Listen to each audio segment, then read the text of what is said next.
like a circle in a spiral, like a wheel within a wheel,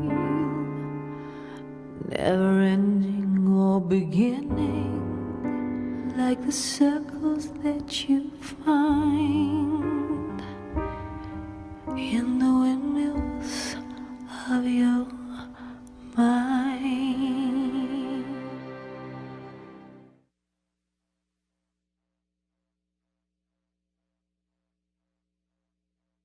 Visit stogiegeeks.com/debonaire for a list of retailers who carry Debonaire cigars.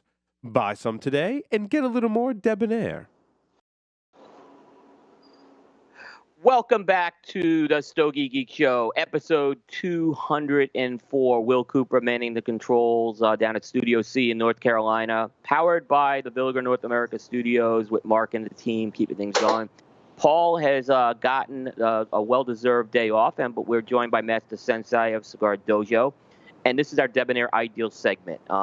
And Master Sensei, you probably haven't participated in one of these before, but this is a segment where we kind of do what I call conduit. We connect cigars to things that maybe aren't cigar-related. You could call it a cigar lifestyle to some extent, but we pick a lot of various topics. Now, today is Columbus Day. And it is Columbus Day, and I'm someone who firmly believes that Columbus is the one who discovered America. There's an episode of The Sopranos, if folks have ever heard it, where I guess Tony Soprano's son's giving him some lip because he said Columbus was a bad dude. And we could debate that piece, right? And I get that. But finally, Tony just gets fed up with him, and he says, hey, in this house, Christopher Columbus is a hero. End of story, right? It's kind of like that with my kids when they brought up Leif Erikson. Nothing against Leif Erikson, but Columbus, he discovered America. But more importantly, he had some real ties to tobacco. And these ties to tobacco don't just go back to 1492, but they actually are some things that we'll see today as there's some brands out there that I think have really been inspired by them. So I'll talk through a little quick of the history, and then that's the sense that you could chime in whatever you want here as far as that goes. So really what happened is Columbus took 4 voyages to the New World. And one was in 1492. He went to the island of Hispaniola, which is where the Dominican Republic is. He took another voyage a year later, 1493, and he went back to Hispaniola, and he went to Cuba. So again, more places that are cigar friendly. There was a third voyage in the Caribbean in 1498. I'm not sure exactly where he went with that one, but I don't think it was anything that would be cigar related. And then the fourth voyage, which I think is the one that a lot of people don't remember, it was his last voyage. He hit the coasts of Central and South America, and he hit areas such as Honduras, Nicaragua, and Costa Rica. So these are, again, cigar connection countries. Now, it wasn't that he just coincidentally visited these places. It was when he went to 1492, he was offered, he saw that folks were smoking, or the Indians or the Native Americans, they were smoking dried tobacco leaves rolled up. And he was gifted these things. And he went back and basically took these gifts back to Europe. There's even some stories that he went back to the Canary Islands, and supposedly some of those seeds were transplanted, although I couldn't see 100% proof that really happened or not. It may be more of a folklore thing. So a lot of really the idea of a rolled tobacco thing, we can trace it back to Columbus. And as such, I think it's a big part of what we do as a cigar industry, and I think we have to recognize that achievement. Well, absolutely. Hey, Coop, you know what? I'm half Italian, right? My mom's maiden name is DeLisa. So when I go to family reunions and stuff, you'd think it was the Sopranos.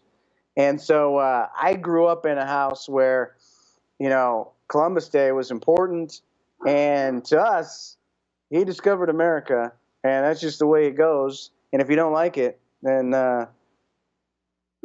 you're out of my house. No, but seriously, I'm no historian, but I know enough about how things really went to know that nobody else had brought the New World back to the old world. So one way or another, you kind of got to tip your hat to Columbus for at least, yeah, people talk about Leif Erikson and stuff, and I'm also half Norwegian. So one way or another, my heritage discovered America. One way or another, that's for sure, right? So I got it covered. But Columbus, I mean, can you imagine that? I mean, this is the 1400s, and they don't know where they're going. They're just sailing across the ocean. I mean, we get on a cruise ship nowadays, and it's everything is fancy schmancy and all radar and satellite, and they know where they're going. Man, these guys were going out on a limb trying to do what they did, and they did it 4 times. 4 times. And I get lost going in the woods. I mean, that's, imagine like these guys. But the interesting Columbus thought he was trying to get that western route to Asia. But in reality, he thought he was in Asia. He never, even until he died, he didn't realize what he had stumbled on. He thought he was just discovering these lands that were kind of off the East Asian coast. Right.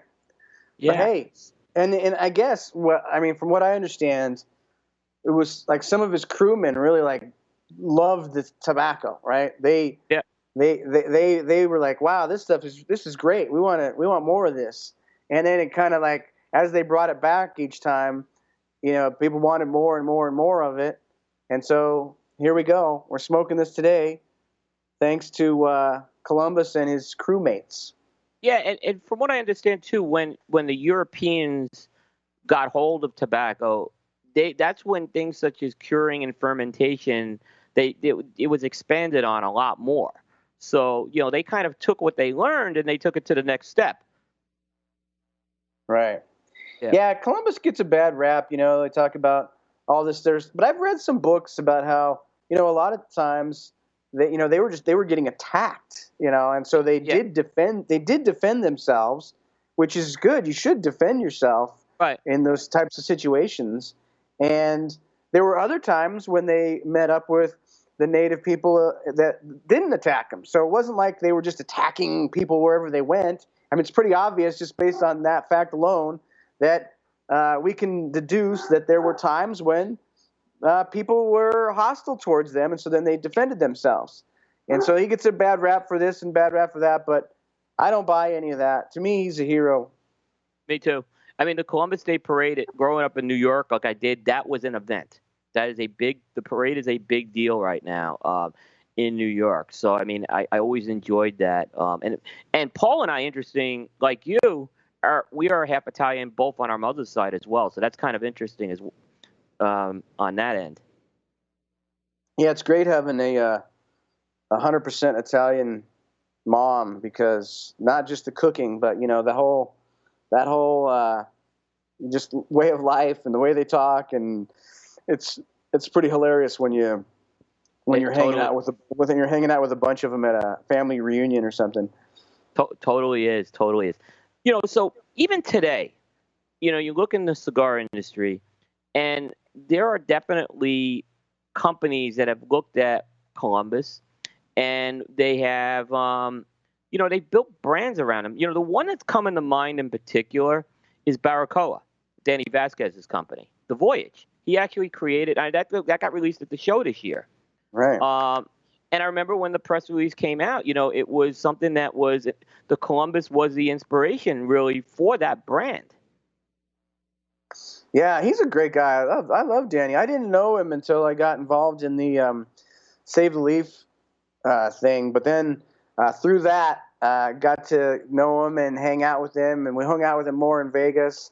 And what a class guy. I love that guy. He's one of the neatest dudes I've ever met. They worked very hard on that Save the Leaf. I mean, it was, they give him a lot of credit. They really, this was personal sacrifices as this man is launching his own cigar company. Right. Yeah. So, I mean, that's one in particular, 1502 Cigars by Enrique Sanchez. 1502 is when Nicaragua was formed, but that's also when Columbus took his voyage to Nicaragua. So, that's a line again inspired by Columbus, so to speak, and he's had enormous success over the last 3 years. He's becoming a real player in the industry right now. Yeah, and You keep bringing up these guys, but he's another neat guy with a great voice, right? I mean, I just love listening to him talk.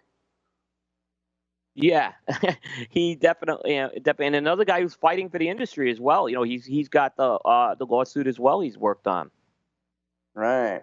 Yeah, there actually is another brand called Columbus Cigars. Columbus with a K. I haven't seen them too much on here, but it looks like a more premium type of cigar, and I believe Columbus cigars are coming out of the Canary Islands. I could be incorrect on that, but it's Columbus with a K, because I was looking for a Columbus cigar, and I happened to stumble on that one as well. And I think, Coop, I may be wrong about this one, but isn't there a Hispaniola brand? There is a Hispaniola brand. I don't know if there's one, but I definitely remember Hispaniola cigars as well. Yeah. I wonder if that's, also inspired by that. Yeah, and even the Atabay cigar, I don't know if you've ever smoked that. That's a cigar inspired by the Indians, so who were smoking, again, these rolled tobacco leaves. Right. And of course, the New World by A.J. Fernandez. You can't forget that one. That's a complete brand built around the whole theme of the age of exploration. Mm-hmm. Yeah, that's a good point. I didn't think about that one until just now, but yeah, you're right. Yep. So, I mean, folks, again, pay homage to, Christopher Columbus for not only discovering America, but really opening the door to us with tobacco. Yeah, no, Coop, real quick, I wrote down the names of the 3 shipmates that Columbus, had with him that really liked, and one of them's name is Hector Fuente. Hector Fuente? That is really interesting. I did not know that. So there you go. Hector Fuente, yeah. There's a guy running for president named Rocky de la Fuente. Oh, really? And he's running on the old Ross Perot party. I kid you not. Yeah, it's the old Ross Perot Reform Party. His name's Rocky de la Fuente. But anyway, what we'll do, very quick break. We'll put some sponsors up. And then we're going to get into, this is going to be a little bit of an extended segment into our Cigar Mount Rushmore.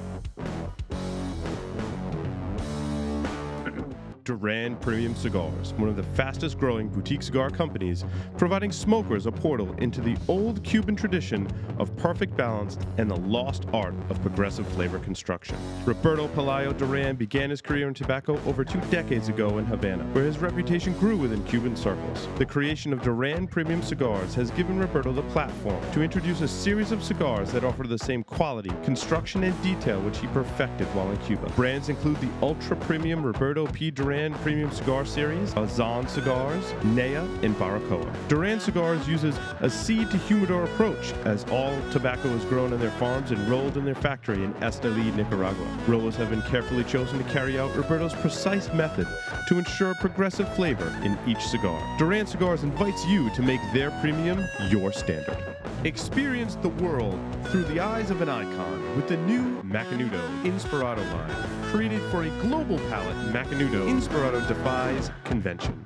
Handcrafted with the world's finest tobaccos, Inspirado delivers a unique international smoking experience.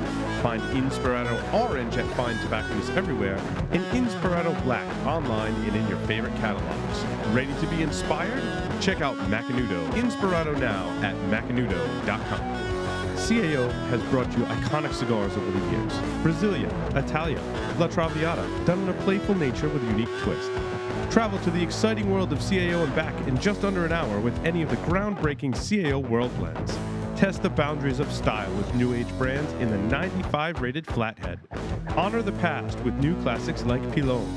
Treat your palate to an array of flavors with Soulfire and Moon Trance.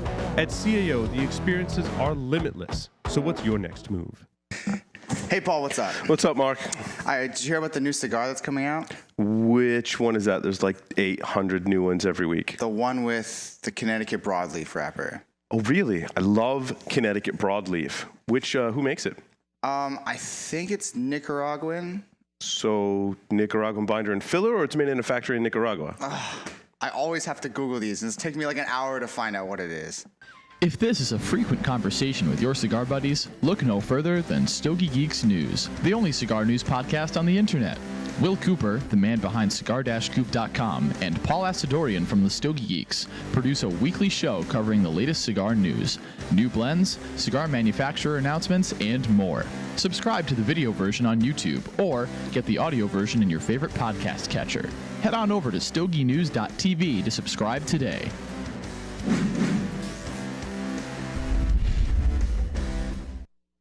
Welcome back to the Stogie Geek Show. Just before we get into our Cigar Mount Rushmore, Kruk in the chat room brought up a really, really good point about basically the tobacco actually originated in South America, and it actually went to the Native Americans via that route. And there's a really good video I have, and I'll try to remember to post it, where Steve Saka actually walks through that whole journey of the history of the Criollo seed. And it's very, very interesting. So he is correct. That part, the seeds actually did originate in South America. So thank you, Kruk. Without further ado, so Cigar Mount Rushmore. This may seem like a very easy kind of exercise, right? The idea is Mount Rushmore, you have 4 presidents, right? And, basically what we're going to do in kind of applying the cigars, we're going to look at a couple of scenarios where we pick 4 cigars that you would place on Mount Rushmore, 4 cigar companies or brands you'd put on Mount Rushmore, 4 cigar industry people you'd put on Mount Rushmore, and then 4 kind of non-cigar people you put on Mount Rushmore. It's not hard coming up with 4, but it's hard leaving people off, is what I've found with this. So that's the part. We did this. I remember the group, we did this back, like I said, it's about 3 years ago. So I'm going to kind of go through this as well with Master Sensei, and I'm kind of going with a clean slate because the industry's changed a bit. And we'll kind of go through our selections. Are you ready? I am ready, Coop. All right. So we're going to start off with, we're going to each pick 4 cigars to go on Mount Rushmore. And I will kind of throw it to you to pick your first cigar. All right, so... real quick, there's no wrong answers. There's no wrong answers, by the way, so... Okay, good, because I was worried that you were going to grade me on this later. No, not at all, not at all. All right, so I'll start with my first one. And the reason I put my first one on the list is because this is the first cigar I ever had that made me realize why premium cigars were good. Like, I had some, and I thought it's kind of fun. You're smoking with your buddies, and you're playing poker, you're whatever, and this is a great time. But then I had this cigar, and it changed my whole thought process around cigars into why I loved them so much. And so my first pick is the Padron 1964 Maduro Imperial, which is a 6x54, and that was the cigar that got me hooked on real cigars. Wow. So Padron 1964 Imperial, a great cigar. You cannot go wrong with that one. So I'll actually, since we're talking Padron, I'm going to put one up from Padron as well. And this is kind of one that's come out since the last time we did Mount Rushmore. So it's kind of something I didn't have. But it is the cigar that was the Cigar-coop Cigar of the Year in 2015. Which was the Padron 50th Anniversary Hammer Maduro. Not a cheap cigar. By all means, it's one of those bucket list cigars. It was just one of the best Padrones I've had, if not the best Padron I've had. We've had some debate on the show if it's the Maduro or the Natural to go with. I've been outvoted, but since I'm picking Mount Rushmore here, I'm going with the Maduro here. Yeah, I have one of those. I haven't smoked it yet. And the reason I haven't smoked it yet was because they handed it to me at the Padron factory in Miami, and I just can't bring myself to smoke it. I know that sounds ridiculous, but I just haven't been able to smoke it because it means so much to me that they personally gave it to me. So I guess I have to try to track down another one so I can smoke it. When you're Master Sensei, you could walk in the Padron and get a 50th anniversary. That's when you're Master Sensei. You can do that. I think I caught him in a weak moment. Yeah, absolutely. All right. What is your second selection? All right, so my second selection, there could not be a Mount Rushmore without the Fuente Opus X Bellicoso Power Ranger, because to me, I don't care what some people say. Oh, they're not as good as they used to be. Blah blah blah. I don't care. I can pick one of those up at any moment and love it. I still to this day, it's one of my favorite cigars, and it's an iconic cigar in the industry. It's one of those cigars that everybody knows about and most people just love. You know, Paul's going to love you for that pick. So that's a good one. Online media, there's very few of us that cover Fuente, it seems like. And I'll be honest, before I joined up with Paul, I was one of them, right? But I get it. They're a little tougher to cover because they're not, I'd say, the most media friendly, but doesn't mean they're not good people. They're very good people, and they make great cigars. So, Yeah. and that's an iconic cigar. It is a great cigar. Going over to my next cigar. This is one that should be no surprise for Stogie Geeks listeners or viewers over the years. This is probably the highest rated cigar in the history of Cigar-coop. It's probably a consensus cigar for us in terms of probably the highest rated Stogie Geeks cigar. And that is the La Aurora 100 Años Edición Especial. It's the 100 Años Maduro. It's a limited production cigar. It comes out every so often. And the story, it is one of the all-time greatest Maduro cigars out there. You know, when you did that exercise on the dojo about all-time Maduro cigars, and I did not put this cigar on there. Now, it was deliberate because it's a more limited cigar and it is a tougher cigar to get hold of. And I struggled putting it on Mount Rushmore, but it's had such an impact to us on this show. And I know a lot of our listeners have actually gone and tracked this cigar down. It is that good a cigar where I think it's worthy to be on there. So since it's my Mount Rushmore, I'm going to put it on there. Heck yeah, you can put anything you want on there, man. Yeah, that's what the fun of this is. Have you smoked that at all? I have not. We could work something out. Okay. We'll have to get you one. Yeah, I'll have to get you one. I keep a good supply of these, so all right. Yeah. You get me some of those, and I'll get you something in return. You don't have to do it, but that's okay. It's what's fun about sharing stuff. All right. What is your third cigar? All right. So when I was making this list, Coop, I wasn't really going for necessarily like my favorite cigars. Right. That's okay. Again, it's whatever you think. Yeah, I was going for what I thought were like cigars that made like a big impact on the industry. You know, like the ones that are like sort of legendary. And one that's legendary is the Monte Cristo No. 2 from Cuba. I mean, that cigar is one Cuban. I don't know if it's my favorite Cuban. It's not my favorite Cuban.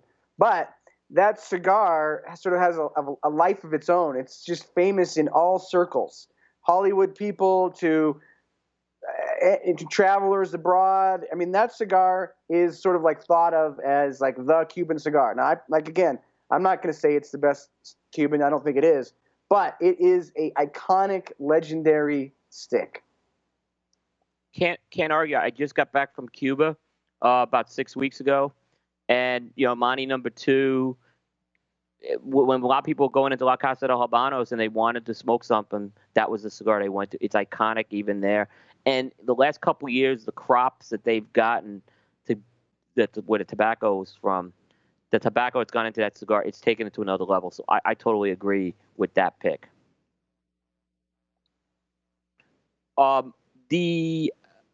My third cigar is I'm going to put another limited on there.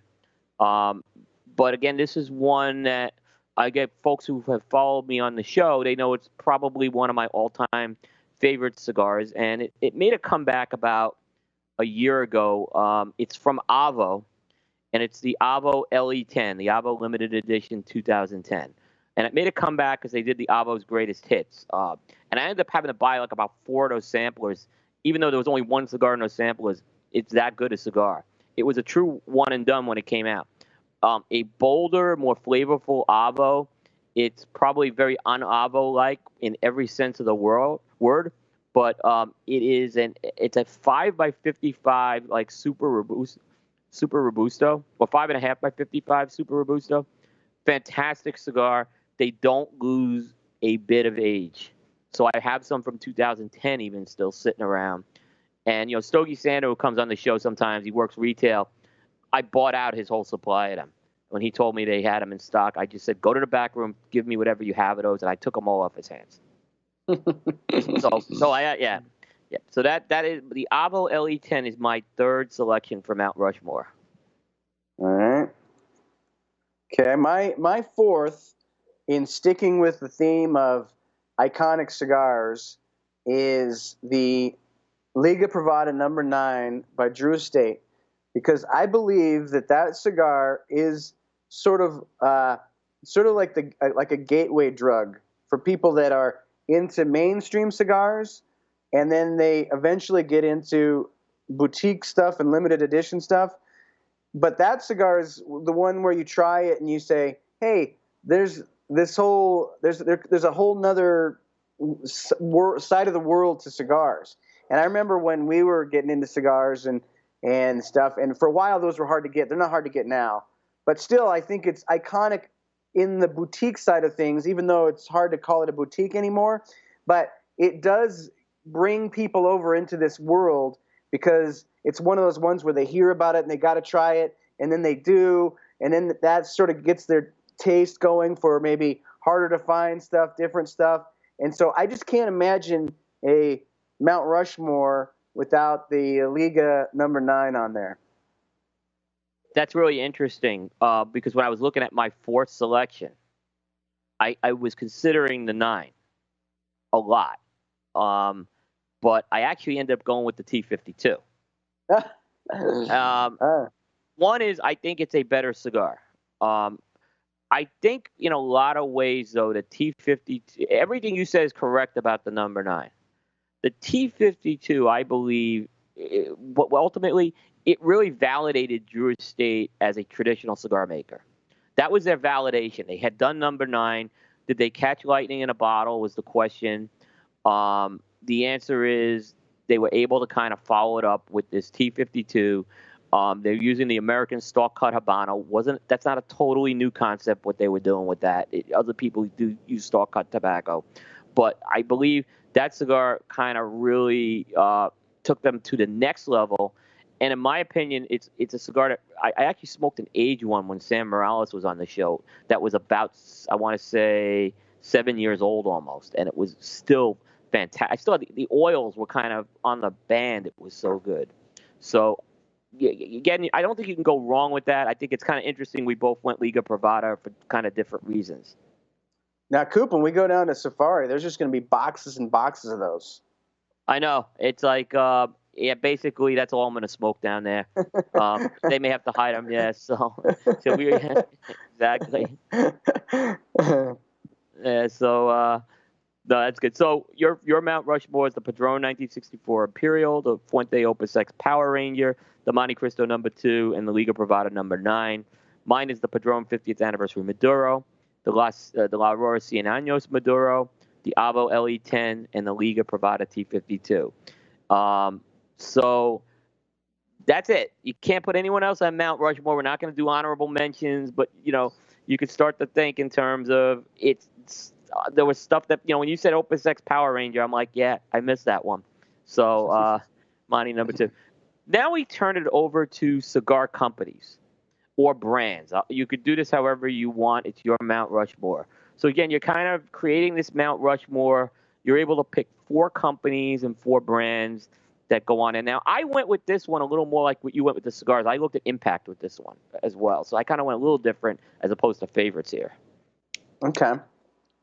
So I guess I'll start this one off because we'll just take turns, right? So really my first one, again, I have to go with Padron for what they've done, for how long they've done it. They celebrated 50 years in business. They really put box press cigars on the map. They've had a consistency level. They do it without a sales force. to me, no brainer. I know they had some criticism with Damaso, but I think even Damaso is starting to come around from our feelings on it. So I'm going Padron with the first one. Yeah, that's a good pick. I mean, how you can't go wrong putting Padron up there. You can just imagine the little family traveling to South Dakota in their little Winnebago as they peer up onto Mount Rushmore. You'd expect to see Padron up there. So that's a great pick. I'm going to start this off with the brand that probably it might be the most well-known brand in the entire world, because when you talk to even people that don't smoke cigars at all, they know this brand. Everybody in the world knows this brand. Even housewives that watch soap operas all day, they know this brand, and that is Cohiba. So I'm going with Cohiba as my first on Mount Rushmore for brands, just based on the fact that it is by far the most well-known brand in the world. Just everybody knows that. And you're considering it a brand. You're not drawing a distinction between Cuba or U.S.? You'd have to. I'm just calling it the brand, but I mean, obviously, if quality-wise you want the Cuban Cohibas, but just that word Cohiba, that would just have to be on there. That would have to be on my Mount Rushmore. Absolutely. It's a good pick. I'm gonna go. The second one is Arturo Fuente. And when it comes to Arturo Fuente cigars, I mean, the record speaks for itself. With yearly Opus X, the Añejos, there's some of the real exclusive stuff they've had. They're even doing it now with Casa Cuba. Again, just they've done it for a long time, and they've done things the right way in terms of that. And I'm going to go, and Fuente's a favorite on Stogie Geeks here, so it wouldn't be a Mount Rushmore without Fuente. All right, well, then I'm going to skip to my number 3 pick, which is also Fuente. So okay. I agree with everything you just said.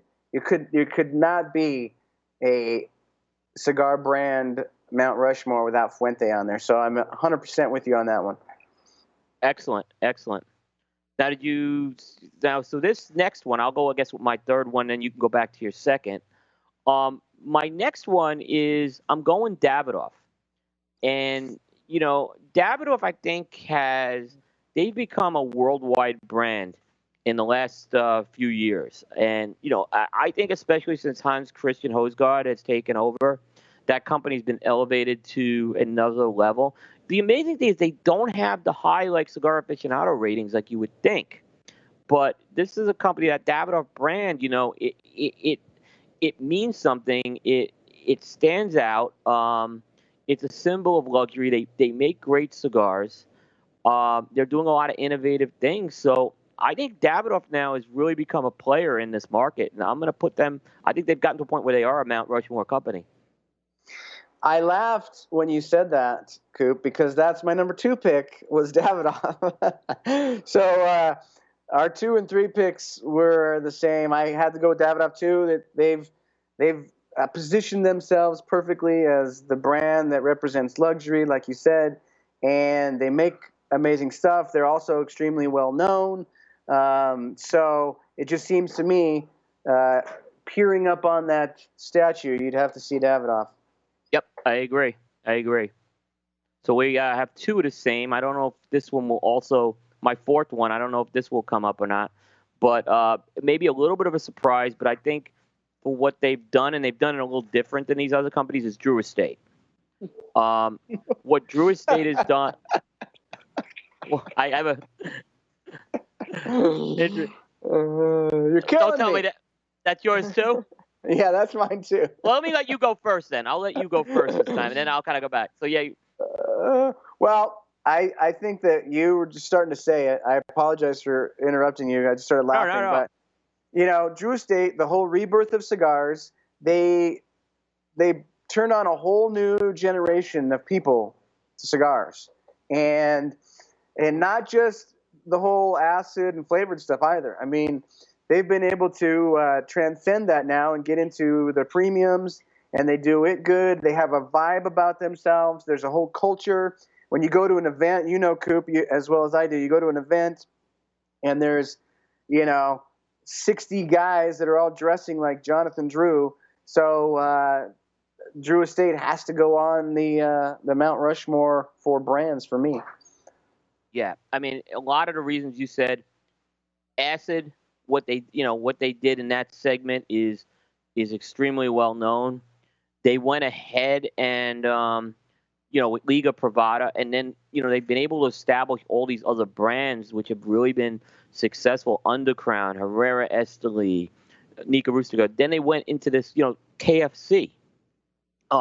Say what you want if Kentucky Fire Cured your thing or not. They kind of really built. They're the only ones who there was some fire cured cigars, but they built the brand around this thing, and it's been a big part of their strategy. I look at what they've done, even with the new KFC Candela. So they're kind of an innovative thinking company as well, and again they have this whole there's a community aspect to them as well. So it would be hard. I mean, it would be hard not to put that Drew Estate Brooklyn Manhattan Bridge. I always mix the bridges up. I apologize, but yeah, to put that bridge up on Mount Rushmore. So absolutely. So recapping your Mount Rushmore for brands and companies, 4 solid ones. We had 3 of the 4 the same: Cohiba, Davidoff, Arturo Fuente, Drew Estate, and mine was Padron, Arturo Fuente, Davidoff, and Drew Estate. So the next part we're going to get into is cigar personalities. So this one, a little different, because it doesn't necessarily mean it's the company. You're going to pick 4 people to put on Mount Rushmore. Again, they could be. We want them to be cigar industry people. We have something for non-cigar industry people, and you'll pick again how you want. So I'll let you kind of kick this one off. All right, I'm gonna start off right where we left off. I think, to me, the first guy that comes to mind is Jonathan Drew. He is the sort of the rock star of the industry. He, you won't find more interest in a cigar personality than Jonathan Drew. You won't find lines to meet the guy, and he has this shtick that he does, the way he acts, and it's great. But also he's just a great guy. He's been super cool to the dojo. He's been very helpful. He loves this industry, and he likes to support people that are industry. He's in the industry. He's not just a figurehead. He really loves the industry, and for that, I have to put him on Mount Rushmore. Plus, I mean, let's face it, his face up there would look pretty awesome. Yeah, I know, right? I mean, he'd have that jewelry and the glasses, the T-shirt. Yeah, so I think it would be an interesting one to put on there. My first pick is a big name, but maybe he's not a name who's a splash, but he's such an icon in the industry, and he's still around today. His name's Jose Cejas. A lot of people know Jose Cejas today with Matilde, which is making some great cigars. That's a small company he has with his family, but he ran the Altadis factory for many, many years. One of the largest cigar factories in the world. He's responsible for a lot of big name brands. The Vega Fina, the Romeo Julietas. All those brands were like really created under some of these iconic brands were created under his watch at again this huge factory. And there's stuff that's chances are if you've smoked a cigar from Jose Cejas that he's been involved with. So he's my first pick. And he's a gentleman. If you've ever met him, wonderful guy. Yeah, that's an excellent pick. That's an excellent pick. I wish I'd have picked that one. That's a good pick. I like that. Well,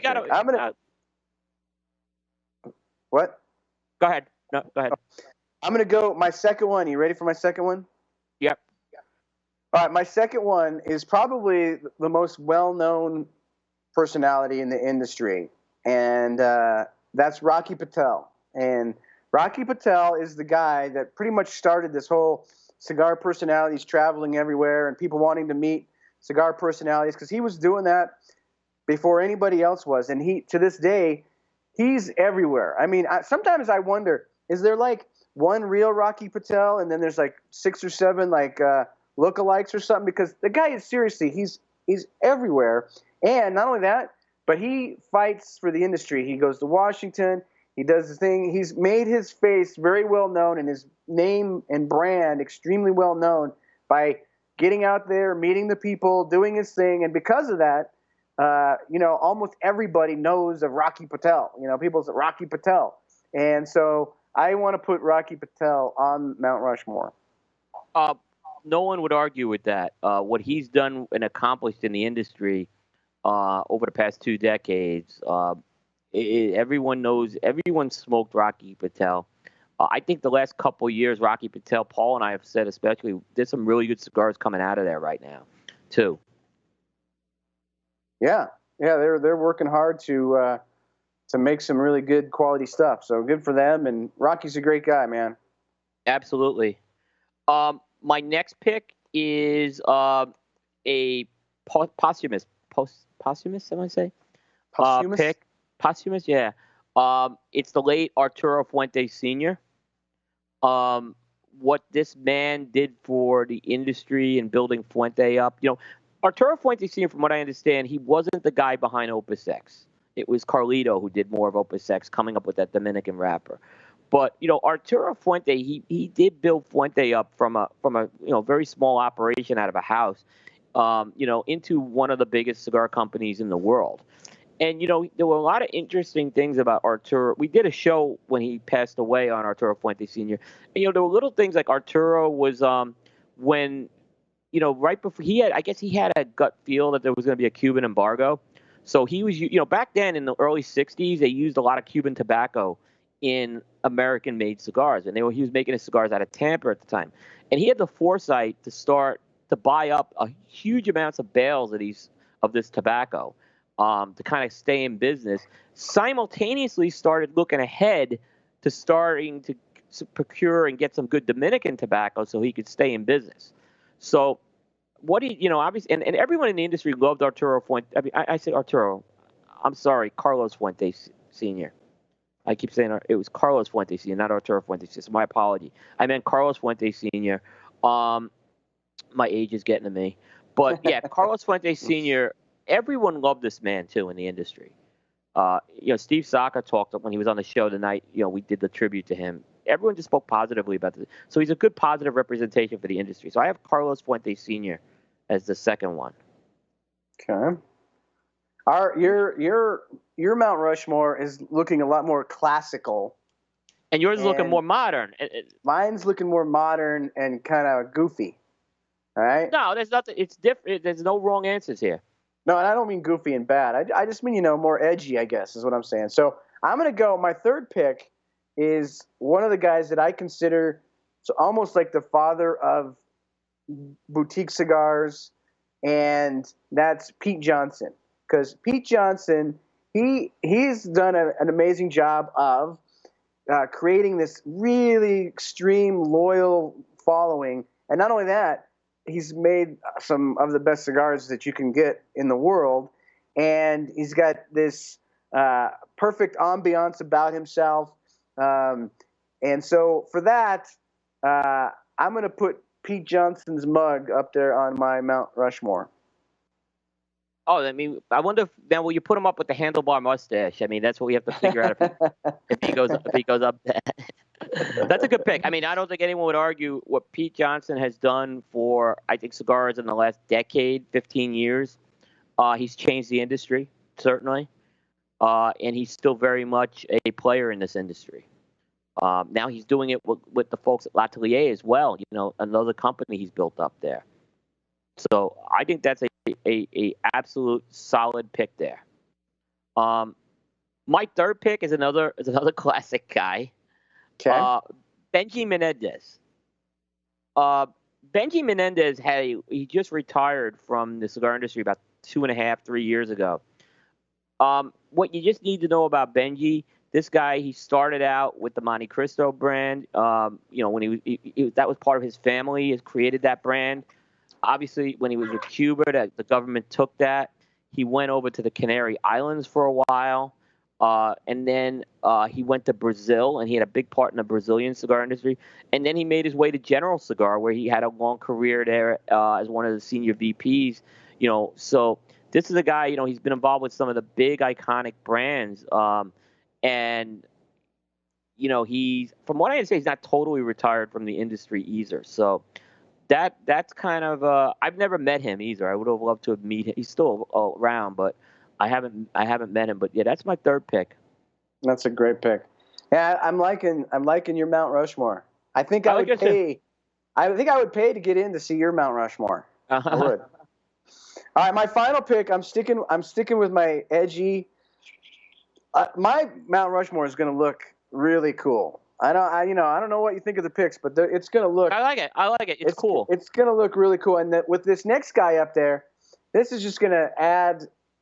It's just going to add the just to my whole thing. It's going to put the icing on the cake, because this is the most bizarre looking guy in the business, and I'm going to put Matt Booth on there, because Matt Booth. He is one of the goofiest dudes I've ever met. And I got to tell you, when I first met Matt Booth, I wasn't sure what I thought of him. I wasn't 100% sure. Do I like this guy? Do I not like this guy? Is he for real? But as I've got to know him over the last couple of years, I've realized that he's a really great guy, and he's hilarious. And when you talk to him, like at the show or whatever, I don't know how he does it, but his mind works differently than all of our minds. And the look he's got, and not only that, but he's made some good cigars. In fact, one of my favorite all-time cigars was the original One Shot, One Kill. It's to this day, still one of my favorite cigars.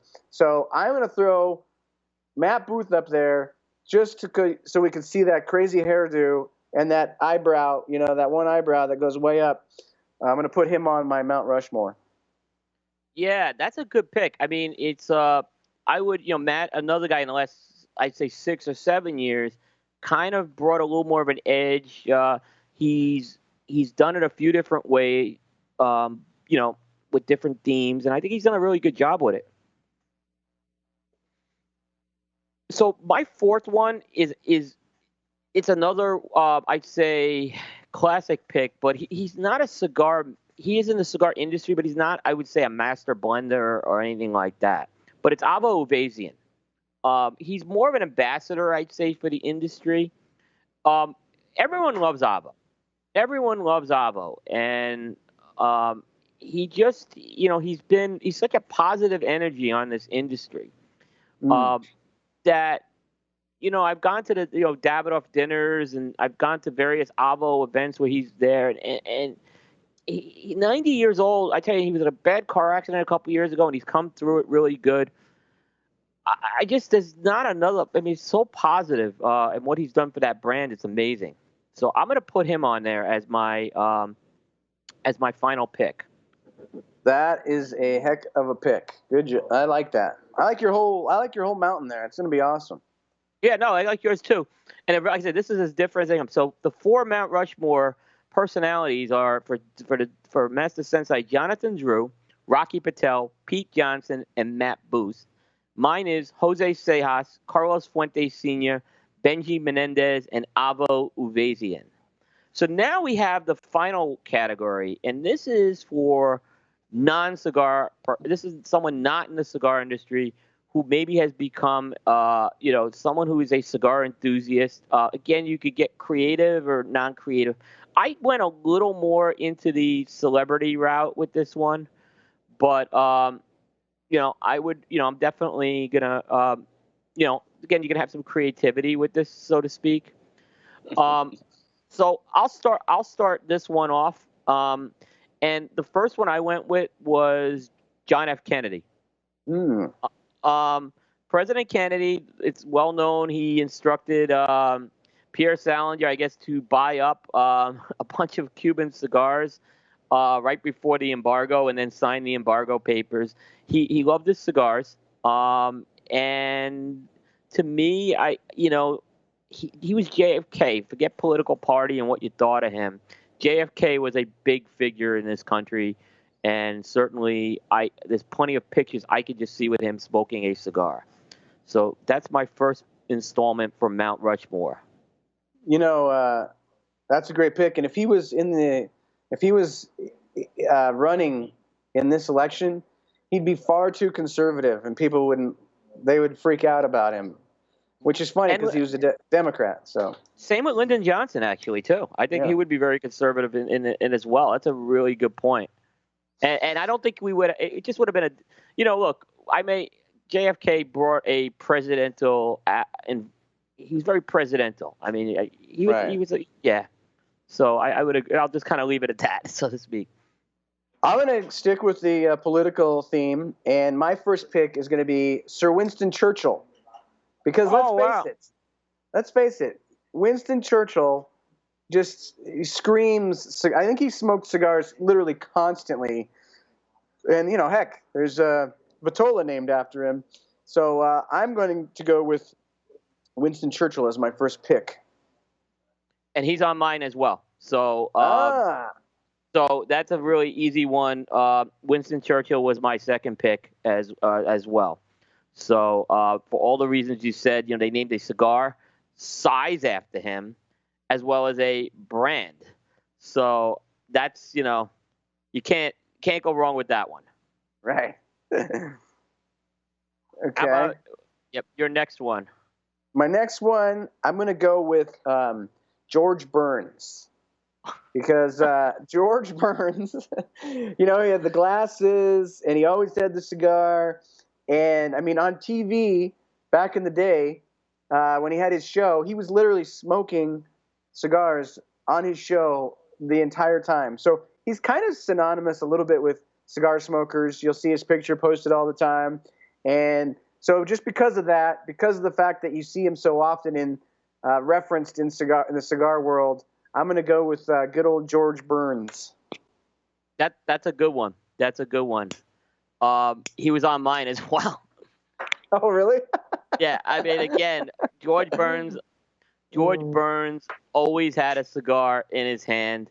And like I said, I heard he smoked a lot of them. I don't think he smoked them all the way through from what I understand, but George Burns was synonymous with a cigar. So he was on mine as well. What number was he for you? Number Not 3. That matters. Number 3. Number okay. 3. Yeah. So I have JFK, Winston Churchill, George Burns. You have Winston Churchill, George Burns. Who's your third one?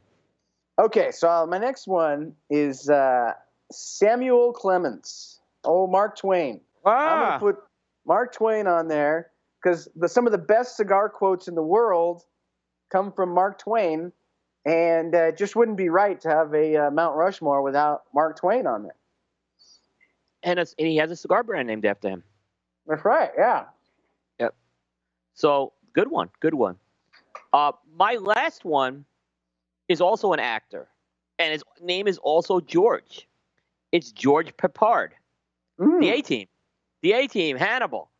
That guy always had a cigar, on the show and off the show.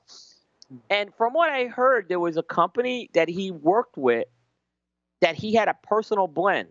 That was all he smoked. I don't know what the company was, but that's all he smoked was and it was like this, I want to say it was like this Lonsdale type cigar, but it was always the same one as well. We have some good ones here. Michael Jordan, The Rock, from the chat room, Arnold Schwarzenegger. There's some good ones. So what was your last one? So my last one, it has to be. I kind of struggled. I had some of those. I thought of Ernie Kovacs and Schwarzenegger and Groucho Marx and whatnot. Groucho too. I even thought of Rush Limbaugh because he was on a cover of Cigar Aficionado way back in the day that kind of really sprung the cigar smoking to a lot of people that hadn't realized that it was a kind of a cool thing. So I think he played a part in the cigar boom in the 90s, But I had to go with the man of the hour, Christopher Columbus. Columbus has to be on Mount Rushmore. It would be silly not to have him. No, I agree. I totally agree. I'm actually going to cheat in the game. I'm throwing a fifth name on there because Armand Desante. as well. I think Armand Asante absolutely belongs on there. Okay. So I cheated with that one. I could not drop someone. So I mean, Armand, his cigar, by the way, is fantastic. If you've ever had the Oro Vivo, just a fantastic cigar. He's just, and I'm trying to get I've been working on getting a chance to interview him as well. So we've been kind of trying to work through that. But he's been on Kiss My Ash Radio, so I'm cheating. I'm putting a fifth guy on there. It's all right. Well, now I think that's just 4 for you. No, I had 5. Oh. I had JFK, Winston Churchill, George Burns, George Papard, and Armand. And I couldn't. Okay.